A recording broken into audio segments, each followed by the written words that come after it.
আসসালামু আলাইকুম ওয়া রাহমাতুল্লাহ। দুশ্চিন্তাগ্রস্ত মানুষদের জন্য অনুপ্রেরণামূলক কিছু কথা। জীবনের পথে চলতে গিয়ে আমরা সবাই কখনো না কখনো দুশ্চিন্তার ভারে নুয়ে পড়ি। ছোট বড় নানা সমস্যায় মনে জাগে হতাশা, অনিশ্চয়তা আর ভয়। তবে মনে রাখতে হবে, অন্ধকার যতই গভীর হোক না কেন, আলো ঠিকই আসে। দুশ্চিন্তার মুহূর্তগুলোতে আমাদের দরকার হয় কিছু আশার কথা, কিছু অনুপ্রেরণা, যা হৃদয়ে সাহস যোগায়, পথ দেখায়।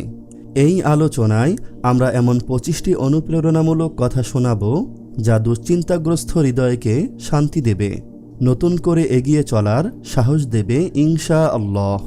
তা হলো, নম্বর 1, দুশ্চিন্তা থেকে মুক্ত হতে চাইলে নিজেকে সব সময় যে কোনো একটি কাজে ব্যস্ত রাখতে হবে।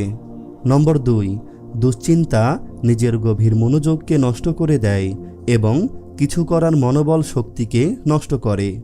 নম্বর 3, দুশ্চিন্তা এমন একটি জিনিস যা নিজেকে তিলে তিলে শেষ করে দেয়। নম্বর 4, যে ব্যক্তি দুশ্চিন্তা প্রতিরোধ করতে পারবে সেই ব্যক্তি জীবনে সফল। নম্বর 5, দুশ্চিন্তার মতো বড় রোগ হয়তোবা অন্য কোনো রোগ হতে পারে না, তাই দুশ্চিন্তা দূর করার চেষ্টা করুন। নম্বর 6, আল্লাহ কখনো তোমার কষ্ট বৃথা যেতে দেন না। তুমি হয় ধৈর্যের বদলে পাবে অনেক বড় কিছু, নয়তো সেই দোয়ার বদলে পাবে ভালো কিছু। নম্বর 7, আজ যা কষ্ট মনে হচ্ছে একদিন তাকেই বলবে আলহামদুলিল্লাহ, আল্লাহ আমাকে ভুল পথ থেকে ফিরিয়ে এনেছিলেন। নম্বর 8, প্রতিটি বিপদে লুকিয়ে থাকে নতুন সুযোগ। সেই সুযোগটা ধরা দিতে পারে সেজদার অশ্রুতে বা কোনো এক নিঃশব্দ দোয়ায়। নম্বর 9, নিজেকে তুচ্ছ ভেবো না, আল্লাহ তোমাকে ভুলে যাননি। আল্লাহ তোমার কষ্ট জানেন, তিনি অপেক্ষা করছেন তোমার ফিরে আসার। নম্বর 10, একমাত্র নামাজই পারে একটি মানুষকে দুশ্চিন্তা মুক্ত রাখতে। নম্বর 11, যে ব্যক্তি পাপ করতে করতে তার পাপের বোঝা ভারী হয়ে যায়, তখন সে ভীষণ দুশ্চিন্তায় পড়ে যায়।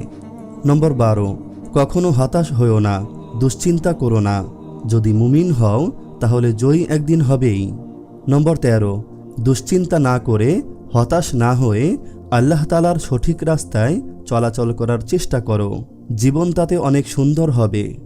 নম্বর 14, আল্লাহ বলেছেন, হে আমার প্রিয় বান্দা, তুমি কেন দুশ্চিন্তা করো?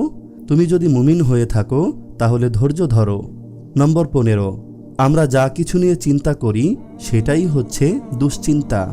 নম্বর 16, যখনই একা থাকা হয় তখনই দুশ্চিন্তা যেন অক্টোপাসের মতো জড়িয়ে ধরে, তাই একাকিত্ব দূর করার চেষ্টা করুন। নম্বর 17, দুশ্চিন্তা নিজের রাত দিনের স্বপ্নকে কেড়ে নিয়ে ভিতরটাকে শুধু বেদনায় ভরিয়ে দেয়, তাই দুশ্চিন্তা দূর করার চেষ্টা করুন। নম্বর 18, দুশ্চিন্তা এমন একটি জিনিস যা কাউকে ভাগ করে দেওয়ার মতো নয়। নম্বর 19, নিজেকে পারলে সব সময় ব্যস্ত রাখুন, দুশ্চিন্তা আপনা আপনি দূর হয়ে যাবে। নম্বর 20, যে সৎ চিন্তায় মগ্ন থাকে সে কখনো দুশ্চিন্তায় ভোগে না। নম্বর 21, যে ব্যক্তি সবসময় পাপ নিয়ে চিন্তা করে তার ভিতরে দুশ্চিন্তা আপনা আপনি চলে আসে। নম্বর 22, যদি দুশ্চিন্তার সাগরে ভেসে বেড়াও তাহলে আল্লাহ তাআলার কাছে ক্ষমা প্রার্থনা করো, নিশ্চয়ই মহান আল্লাহ তাআলা সব কিছুর মালিক এবং তিনি দুশ্চিন্তা থেকে মুক্ত করার সর্বোত্তম স্রষ্টা। নম্বর 23, যদি আপনি কোনো কাজ বা পরিশ্রম না করে দুশ্চিন্তা করেন তাহলে কোনো লাভ নেই, কারণ ইসলামের দৃষ্টিতে সবচেয়ে সুখী মানুষ সেই ব্যক্তি যিনি দিনমজুর ও পরিশ্রমী ব্যক্তি। নম্বর 24, যদি পারিবারিক অশান্তি ও ঋণগ্রস্ততার কারণে দুশ্চিন্তায় পড়ে থাকো তাহলে মহান আল্লাহ রব্বুল আলামিনের কাছে সাহায্য চাও। আর দুশ্চিন্তা ও হতাশামুক্ত হতে চাইলে কখনো নামাজ ছেড়ে দিও না। নম্বর 25, এই পৃথিবীতে দুশ্চিন্তার মতো মহারোগ হয়তোবা আর কোনো কিছু নেই, কারণ দুশ্চিন্তা নিজের ভেতরের সব কিছুকে তিলে তিলে শেষ করে দেয়, নিজেকে সমস্ত ভালো কাজ থেকে দূরে রাখে, নিজেকে দুর্বল করে তোলে এই দুশ্চিন্তা। দুশ্চিন্তা থেকে মুক্তির জন্য সহজ একটি দোয়া, আল্লাহুম্মা ইন্নী আউযু বিকা মিনাল হাম্মি ওয়াল হাজান। আল্লাহুম্মা ইন্নী আউযু বিকা মিনাল হাম্মি ওয়াল হাজান। অর্থ, হে আল্লাহ, আমি আপনার কাছে দুশ্চিন্তা ও দুঃখ থেকে আশ্রয় চাই। এই দোয়াটি বেশি বেশি পড়ুন, বিশেষ করে যখন মন খারাপ থাকবে। আল্লাহ তাআলা আমাদের সবাইকে দুশ্চিন্তা মুক্ত রাখুন, আমিন। আপনি যদি এরকম ভিডিও আরও পেতে চান তাহলে এই চ্যানেলটি সাবস্ক্রাইব করে পাশে রাখা বেল আইকনটি অন করে দিন।